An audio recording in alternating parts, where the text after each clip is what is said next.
10 ক্লাসের ভৌত বিজ্ঞানের প্রথম চ্যাপ্টার পরিবেশের জন্য ভাবনা।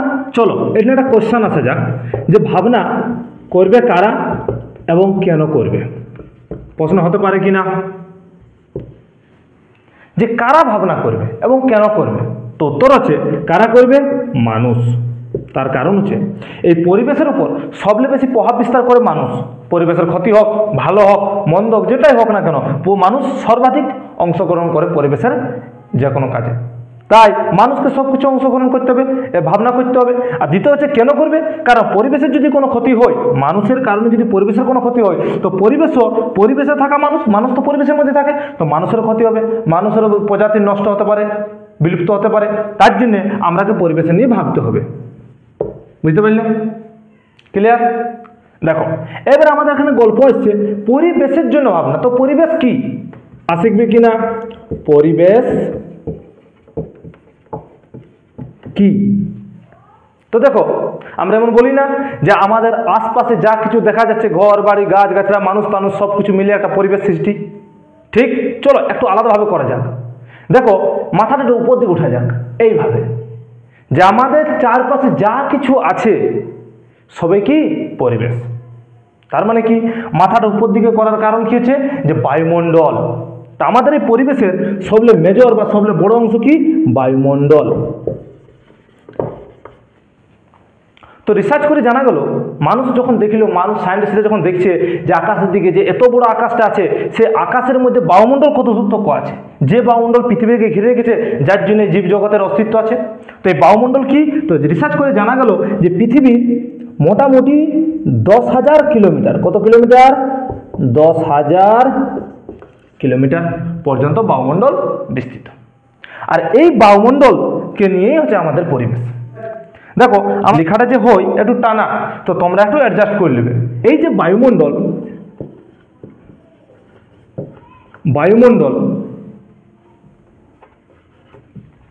এই বায়ুমণ্ডল কি কি দ্বারা গঠিত? তো দেখো বায়ুমণ্ডল প্রথমে গ্যাসীয় উপাদান দ্বারা গঠিত, গ্যাস, যত রকম গ্যাস আছে, প্লাস ধূলিকণা প্লাস কি জলীয়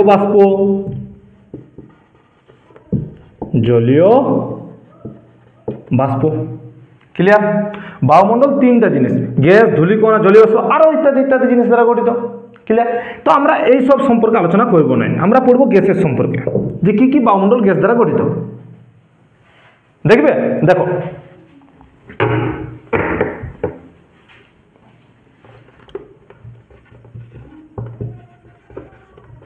বায়ুমণ্ডল, এই বায়ুমণ্ডলে যে গ্যাসীয় উপাদান থাকে তার মধ্যে কি কি গ্যাস থাকে? নাইট্রোজেন, হাইড্রোজেন, বিভিন্ন রকম গ্যাস থাকে। তার মধ্যে যে মেজর পার্ট যেটা হচ্ছে নাইট্রোজেন, অক্সিজেন, আর একটা আছে CO2, আরও থাকে আর্গন থাকে, ইত্যাদি ইত্যাদি গ্যাস থাকে কি না? চলো এবারে আমরা একটা মোটামুটি এদের পার্সেন্টেজটা দেখা যাক। নাইট্রোজেন থাকে 78%, অক্সিজেন থাকে 21%, আর কার্বন ডাইঅক্সাইড থাকে 0.03%। এটা আমরা পড়ি কিনা? সব জায়গায় পড়েছি, আমরা ভূগোলও পড়েছি, সব জায়গায় পড়েছি যে বায়ুমণ্ডলের মধ্যে মেজর এই তিনটা পার্টের এমন অংশ। চলো একটা তোমাদের প্রশ্ন দিই, আর তোমরা অবশ্যই এটা ভাববে মনে মনে যে এটা কি হতে পারে এই কোশ্চেনের উত্তরটা। দেখো তোমরা ধরো নাইট্রোজেন যে গ্যাস, এই গ্যাসকে আমাদের কত কাজে লাগে? আমাদের শরীরের জন্য খুব অল্প পরিমাণে ব্যবহার হয় বা অল্প পরিমাণে শরীরে কাজে লাগে। তো আমাদের 78% কি এত দরকার কেন? আর অক্সিজেন ভাবো, আমাদের শরীরে অক্সিজেন কত দরকার? অক্সিজেন জন্য আমরা বেঁচে আছি, তো অক্সিজেন মাত্র 21%। আর যে কার্বন ডাইঅক্সাইড আমাদের ক্ষতি করে, আমাদের পরিবেশের ক্ষতি করে, সেই কার্বন 0.03%। এমন কেন? চলো না পার্সেন্টেজটা চেঞ্জ করা যাক আর দেখা যাক কি হয়। মনে করো নাইট্রোজেন আছে 21%, অক্সিজেন হলো 78%, আর কার্বন ডাইঅক্সাইড হলো 0%। এবার তোমাদের কোয়েশ্চেন যে পার্সেন্টেজ যদি এইভাবে চেঞ্জ হয়ে যায়, তো বলো তো পরিবেশের উপর কি প্রভাব পড়বে? মানব জীবনের উপর কি প্রভাব পড়বে এবং কি ঘটনা ঘটবে এই আমাদের পরিবেশের চারপাশে? তোমরা এটা মনে মনে ভাবো আর উত্তরটা কমেন্টে জানাও। ক্লিয়ার? চলো এইটা হলো পরিবেশের টোটাল ধারণা। এবার আমরা আলোচনা করব যে দেখো আমরা যখন দেখলাম যে এই যে আসমানের দিকে যে আকাশের দিকে যে বায়ুমণ্ডল 10,000 কিলোমিটার তক বায়ুমণ্ডল বিস্তৃত, তবে দেখা গেল এবারে ধীরে ধীরে রিসার্চ করে যখন গেল তখন জানা গেল যে বায়ুমণ্ডলের বিভিন্ন স্তরে বিভিন্ন রকম ঘটনা দেখা যায়। কোন স্তরে উষ্ণতা বাড়তে থাকে, কোন স্তরে উষ্ণতা কমতে থাকে, বিভিন্ন স্তরে বিভিন্ন রকম ঘটনা দেখা যায়। আরও অনেক রকম কেস হয়, কোনো স্তরে ঝড় বৃষ্টি দেখা যায়, কোনো জায়গায় কোনো স্তরে ঝড় বৃষ্টি দেখা যায় না। সেই জন্যে বিজ্ঞানীরা এই বায়ুমণ্ডলকে জানার জন্য সঠিকভাবে স্টাডি করার জন্য 6টা স্তরে ভাগ করে দিল। চলো এক একটা স্তর আলোচনা করা যাক আর বায়ুমণ্ডলটাকে ডিটেলসে বোঝা যাক। দেখো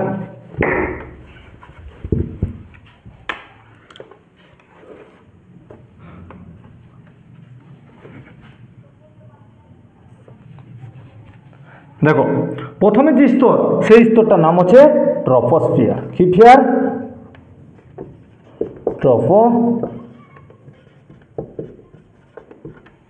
ট্রপোস্ফিয়ার। ক্লিয়ার? এই ট্রপোস্ফিয়ার সম্পর্কে আমরা জানি।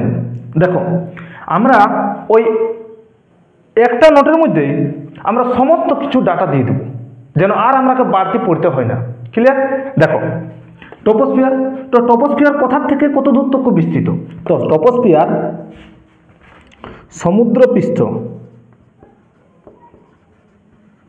সমুদ্রপৃষ্ঠ থেকে 16 কিলোমিটার পর্যন্ত বিস্তৃত। এবার তোমরা বলবে স্যার সমুদ্রপৃষ্ঠ কেন? সমুদ্রপৃষ্ঠ বা জিরো ধরতে পারো। তার কারণ হচ্ছে পৃথিবীর 3 ভাগ জল দ্বারা ঢাকা। তো যে ভাগটা উঁচু ছিল সেই ভাগটা জল দ্বারা ঢাকতে পারে না, মানে ওইটা স্থলভাগ। এবারে ওই যে ভাগের সর্বোচ্চ সমুদ্র তল, ওইটা যে সবলে যেখানে জমিনটা আমাদের বা সমুদ্রের মানে স্থলভাগটা শুরু হচ্ছে, সেই জন্য সমুদ্রপৃষ্ঠটাকে আমরা জিরো বা গ্রাউন্ড লেভেল ধরে সেইখান থেকে সব জিনিসের উচ্চতা পরিমাপ করা হয়। তো আমরা এই জিনিসটা সেম জিনিসটা দেখা পাবে ট্রেন স্টেশনে।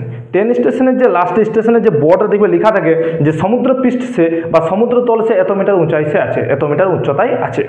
তোমরা দেখা পাবে মিন সি লেভেল, এইটাই হচ্ছে সমুদ্রপৃষ্ঠ। ক্লিয়ার? এবার দেখো এই সমুদ্রপৃষ্ঠ থেকে এই উচ্চতা ট্রপোস্ফিয়ারের স্তরে নিম্নতম তাপমাত্রা কত? ওই আশপাশের ওই সমুদ্রপৃষ্ঠের কাছে তাপমাত্রা মোটামুটি 15 ডিগ্রি সেন্টিগ্রেড থাকে কিনা। আর ম্যাক্সিমাম কত ডিগ্রি যেতে পারে? যে যায় -56 ডিগ্রি সেন্টিগ্রেড। এবার দেখো এইখান থেকে তোমরা দেখেই বুঝতে পারবে যে 1 নম্বর পয়েন্ট, উচ্চতা বাড়ার সাথে সাথে দেখো টেম্পারেচার হ্রাস পাচ্ছে, মানে এইচ বাড়ার সাথে সাথে উচ্চতা বাড়ার সাথে সাথে টেম্পারেচার ডিক্রিজ হচ্ছে। ক্লিয়ার? 2 এর ধরো যেহেতু ধীরে ধীরে 15 ডিগ্রি সেন্টিগ্রেড ধীরে ধীরে যখন যাবে উষ্ণতা কমতে থাকবে, 0 ডিগ্রি আসবে, মাঝে 0 ডিগ্রি আছে, কমে কমে কমে -56 যাচ্ছে। তো ভাবো এই যে সমুদ্র তল থেকে যত জলীয় বাষ্প উৎপন্ন হচ্ছে সমুদ্র তল থেকে সব জলীয় বাষ্প পড়ে যাচ্ছে, ঠান্ডা হবে এবং মেঘ সৃষ্টি করবে, আর যার জন্য কি হবে? ঝড় বৃষ্টি দেখা যাবে। ওই জন্য ট্রপোস্ফিয়ারকে কি দেখা যায়? ট্রপোস্ফিয়ার স্তরে ঝড় বৃষ্টি দেখা যায় কিনা। আর এই জন্যে একে বলা হয় ক্ষুদ্রমণ্ডল।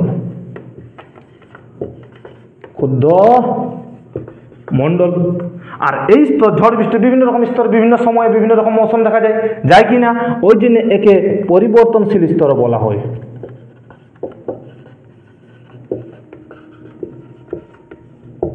ক্লিয়ার? এবার দেখো এই স্তরে যেহেতু দেখো এটা মনে করো পৃথিবী, তো এইটা মনে করো ট্রপোস্ফিয়ার স্তর। এই স্তরে পৃথিবী, জানো পৃথিবী সবসময় সব বস্তুকে নিচের দিকে আকর্ষণ করে রাখে। আর এই যে বায়ুমণ্ডল পৃথিবীর চারদিকে আছে সেটার কারণ হচ্ছে গ্র্যাভিটি টেনে রেখেছে। এবার ধরো এই স্তরে গ্র্যাভিটি, তো পৃথিবী বলছে যে পৃথিবী যত কাছাকাছি অঞ্চল হবে সেই অঞ্চলে গ্র্যাভিটির মান জি এর মান সবচেয়ে বেশি হবে। যেমনি যেমনি উচ্চতা বাড়বে জি এর মান ধীরে ধীরে কমতে থাকবে। তো ধরো ট্রপোস্ফিয়ার স্তরে, ওই জন্য ট্রপোস্ফিয়ার স্তরে সবলে নিচের স্তর হচ্ছে ট্রপোস্ফিয়ার, ওই জন্য ট্রপোস্ফিয়ার স্তরে সবলে বেশি বায়ুমণ্ডল থাকে, সব রকম গ্যাসের ভান্ডার সব কিছু ধূলি কণা জলীয়বাষ্প সবলে বেশি ট্রপোস্ফিয়ার স্তরে পাওয়া যায়। এই জন্য এই স্তরের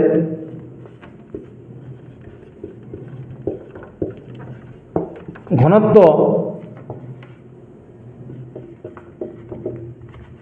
সবচেয়ে বেশি হয়।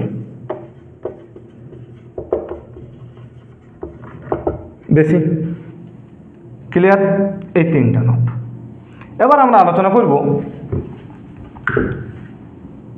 ট্রপোস্ফিয়ার, এবার আমরা আলোচনা করব স্ট্রেটোস্ফিয়ার।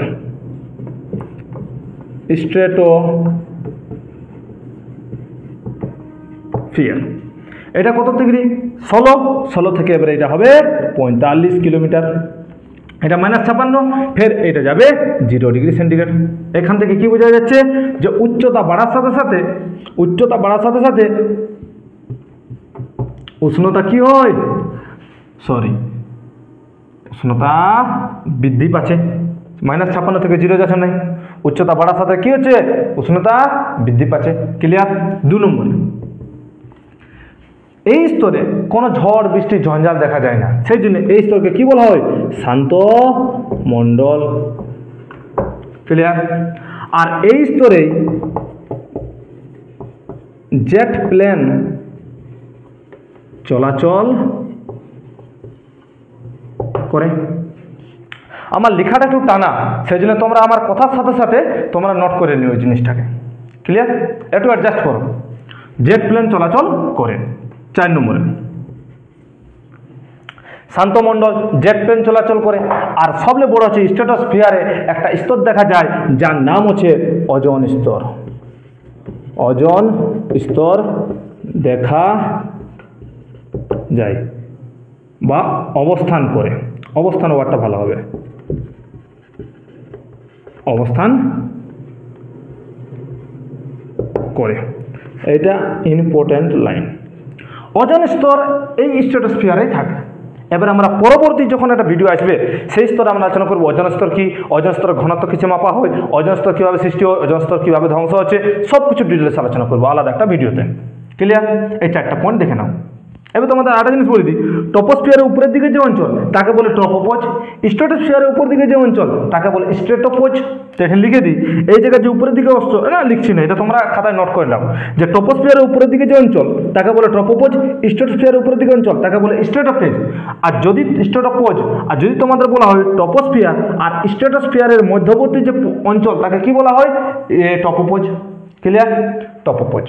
ফের স্ট্র্যাটোস্ফিয়ারের পরে আমরা আলাদা স্তর আলোচনা করবো, তোমরা এটা নোট করে নাও। চলো নেক্সট স্তরে যাওয়া যাক।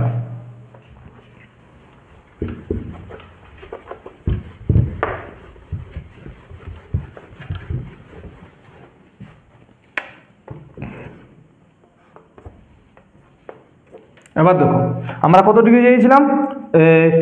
ডিগ্রি ছিল 0 ডিগ্রি সেন্টিগ্রেড, আর এটা উচ্চতা ছিল আমাদের কত? 45 কিলোমিটার। এবারে যে স্তর সেটার নাম হচ্ছে মেসোস্ফিয়ার। মেসোস্ফিয়ার। ক্লিয়ার? এই স্তর যে কত যায়? 45 থেকে 80 কিলোমিটার পর্যন্ত বিস্তৃত। আর এর যে টেম্পারেচার 0 থেকে এবারে চলে যায় -93 ডিগ্রি সেন্টিগ্রেড। দেখছো -93, অর্থাৎ কি যে উচ্চতা বাড়ার সাথে সাথে কি হয়? টেম্পারেচার আবার ডিক্রিজ করে। দ্বিতীয় দেখো আগেরটায় -56 ছিল আর এখানে আছে -93। ভাবছো কত -93। ওই জন্য এই স্তরকে সবলে কি বলা হয়? শীতলতম স্তর। শীতলতম স্তর বলা হয়। ক্লিয়ার? এই জিনিসটা বস এতটুকু জানলেই হবে। আর এই মেসোস্ফিয়ারের যে উপরের দিকে অঞ্চল তাকে বলে মেসোপোজ। ওটা লিখছি না, তোমরা এইভাবে নোট করে রাখো। মেসোস্ফিয়ার। তারপর আসছে আমাদের স্তর আছে যেটা হচ্ছে থার্মোস্ফিয়ার। এই থার্মোস্ফিয়ার কত যাবে? 80 থেকে কত কিলোমিটার যাবে বলো তো? 500। আর -93 থেকে কত যাবে? এটা যাবে 1200 ডিগ্রি সেন্টিগ্রেড। ক্লিয়ার? এবার দেখো থার্মোস্ফিয়ার যে উচ্চতা বৃদ্ধির সাথে সাথে উষ্ণতা কি হচ্ছে? বৃদ্ধি পাচ্ছে। 2, থার্মোস্ফিয়ার স্তরের নিচের দিকে কি হয়? যত গ্যাসীয় বায়বীয় উপাদানগুলো আছে না সব আয়নিত অবস্থায় থাকে, প্লাস মাইনাস আয়ন। তার জন্য এই থার্মোস্ফিয়ারকে কি বলা হয়? আয়নোস্ফিয়ারও বলা হয়। আয়নোস্ফিয়ার আর ও বলা হয়।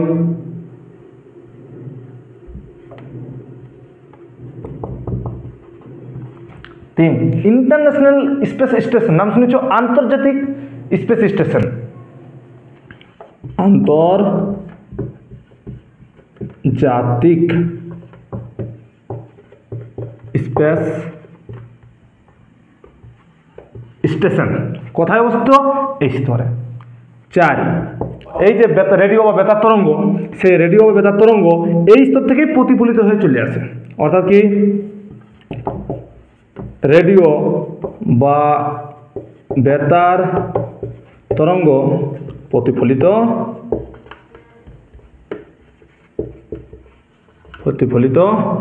হয়। ক্লিয়ার? এবার দেখো 5 নম্বরে, মেরু অঞ্চলে এক ধরনের আভা দেখা যায় যাকে মেরুজ্যোতি বলা হয়। কি বলা হয়? মেরুজ্যোতি, বা নাম শুনে নেবে অ্যারোরা। তোমরা দেখে নেবে যে মেরুজ্যোতি বা অ্যারোরা কি। তো মেরুজ্যোতি বা অ্যারোরা সেটা কি জিনিস? যেটা আসমানের মধ্যে এত সুন্দর কালার দেখা যায় যে দেখলে মনে হবে চোখে শান্তি চলে আসে। ক্লিয়ার? তো এত সব জিনিস এই থার্মোস্ফিয়ার অঞ্চলে দেখা যায়। ক্লিয়ার? তোমরা নোট ডাউন করে রাখো এইসব জিনিসটাকে। আর চলো আমরা পরের স্তরে যাই।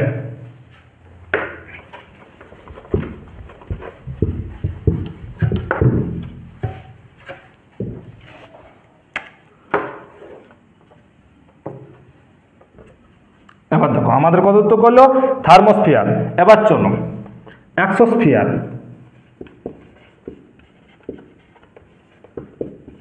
এক্সোস্ফিয়ার, তো থার্মোস্ফিয়ারের নিম্ন টেম্পারেচার কত ছিল? 1200 ডিগ্রি সেন্টিগ্রেড। এটা যায় 1600 তক যাবে এক্সোস্ফিয়ার। আর এর উষ্ণতা ছিল 500 থেকে 750 কিলোমিটার। ক্লিয়ার? এবার চলে এক্সোস্ফিয়ার সম্পর্কে একে একে পড়ে যাবে। দেখো উচ্চতা বাড়ার সাথে সাথে উষ্ণতা বৃদ্ধি পাচ্ছে, মানে উচ্চতা বাড়ার সাথে সাথে উষ্ণতা কি হচ্ছে? বৃদ্ধি পাচ্ছে। 2, এই এক্সোস্ফিয়ার স্তরে দেখো যে কি কি দেখা যায়। দেখো মহাকাশ স্টেশন,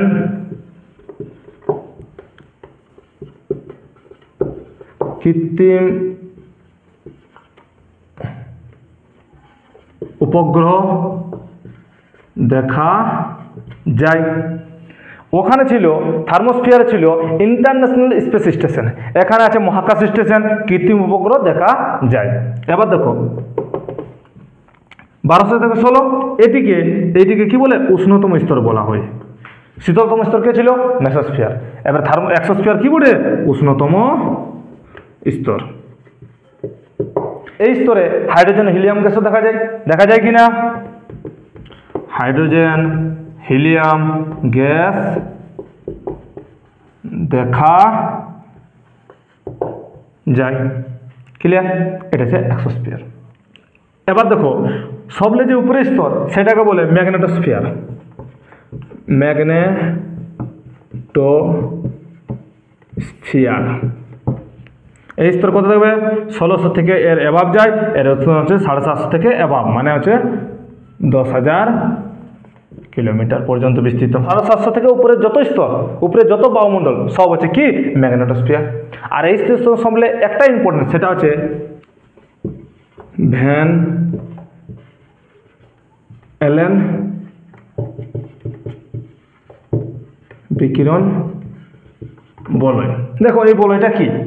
যে 750 কিলোমিটার উপরে যে যত বায়বীয় উপাদান আছে সব কি হয়? আয়নিত অবস্থায় থাকে, আর তারা একটা বলয় আকারে ধারণ করে, আর যাকে কি বলা হয়? ভ্যান এলেন বিকিরণ বলয়। ঠিক? আশা করি তোমরা টোটাল 6টা স্তর আর সমস্ত পরিবেশের ধারণাটা বুঝতে পেরেছ।